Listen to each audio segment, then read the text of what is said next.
Clash Nation! I'm Molly Langley and today mag-react tayo sa mga performances ng Round 4. Yung performance na heart ko na my heart felt warm. Yung performance ni Sean.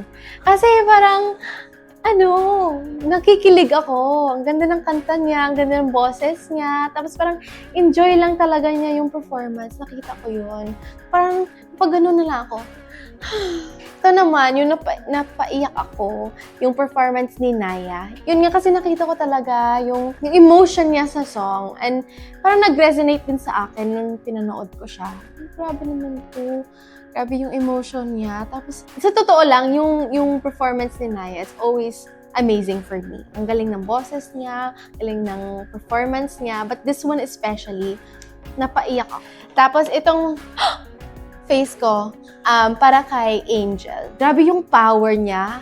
So, sobra-sobra yung power niya, yung pinakita niya. Tapos parang, nakakaiba yung version. So, parang oh, wow, okay.